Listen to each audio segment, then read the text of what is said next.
പരിശുദ്ധ പിതാവ് ഫ്രാൻസിസ് മാർപ്പാപ്പയുടെ ആരോഗ്യത്തെയും ചികിത്സയെയും സംബന്ധിച്ച് ലഭിക്കുന്ന ഏറ്റവും പുതിയ അപ്ഡേറ്റ് അനുസരിച്ച് ശുഭസൂചകമായ വാർത്തയാണ് വന്നിരിക്കുന്നത്.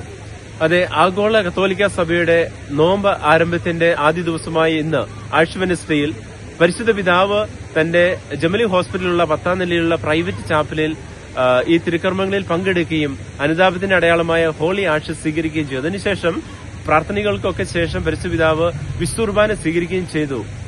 മറ്റൊരു സുപ്രധാനമായ വാർത്ത എന്ന് പറയുന്നത് പരിശുദ്ധ പിതാവ് ഗാസയിലുള്ള ഹോളി ഫാമിലി ഇടവക വികാരിയായ ഗബ്രിയൽ റൊമനേലിയെ വിളിച്ച് സംസാരിക്കുകയുണ്ടായി എന്നുള്ളതാണ്.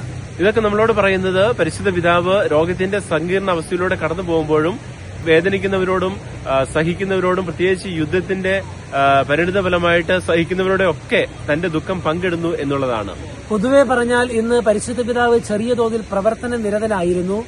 അതായത് പരിശുദ്ധ പിതാവ് ആം ചെയറിൽ സമയം ചെലവഴിച്ചിരുന്നു. ഇന്ന് തനിക്ക് സാധിക്കുന്ന രീതിയിൽ ചില ജോലികളിൽ ഏർപ്പെട്ടു എന്നാണ് നമുക്ക് അറിയാനായിട്ട് സാധിക്കുന്നത്.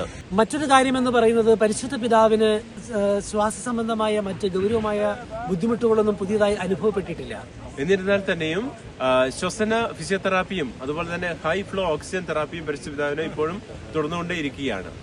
ഹൈ ഫ്ലോ ഓക്സിജൻ തെറാപ്പി എങ്ങനെയാണ് പരിശുദ്ധ പിതാവിന് കൊടുക്കുന്നതെന്നും അതിന്റെ ഇഫക്റ്റീവ്നെസിനെ കുറിച്ചും കൂടുതൽ കാര്യങ്ങൾ നമ്മളോട് സംസാരിക്കുവാൻ വേണ്ടി ഇംഗ്ലണ്ടിൽ നിന്നും ഡോക്ടർ ആഷ്ലി മാത്യു ഇപ്പോൾ നമ്മളോട് ചേരുന്നതാണ്. ഈ ഹൈ ഫ്ലോ ഓക്സിജൻ തെറപ്പി എന്ന് ഉദ്ദേശിക്കുന്നത് എന്താണെന്നാണ് ഞാൻ പറയാൻ ആഗ്രഹിക്കുന്നത്. അതായത് നമ്മുടെ ന്യൂമോണിയ ബാധിച്ചിരിക്കുമ്പോൾ നമ്മുടെ ശ്വാസകോശങ്ങളിൽ മ്യൂക്കസ് ഒരു ബിൽഡപ്പ് ഉണ്ടാവും.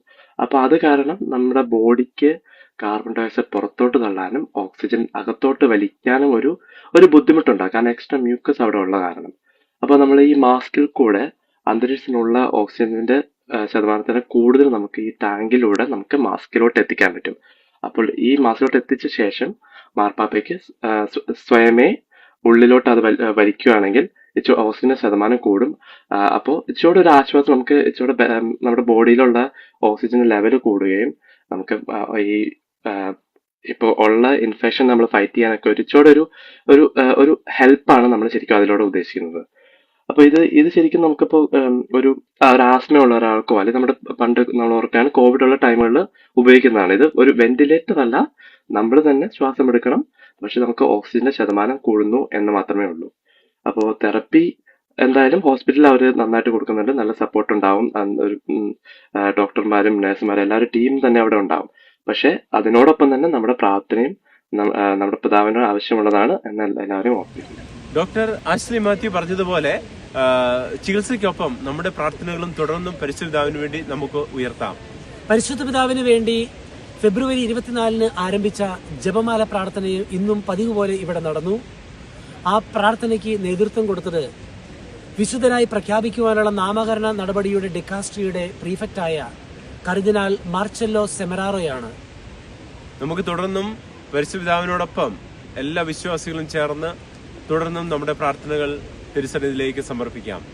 വത്തിക്കാൻ സ്ക്വയറിൽ നിന്നും ഗുഡ്നസ് ചാനലിനു വേണ്ടി ഫാദർ ജോജി പോളിനോടൊപ്പം ഫാദർ ജോബി പോൾ.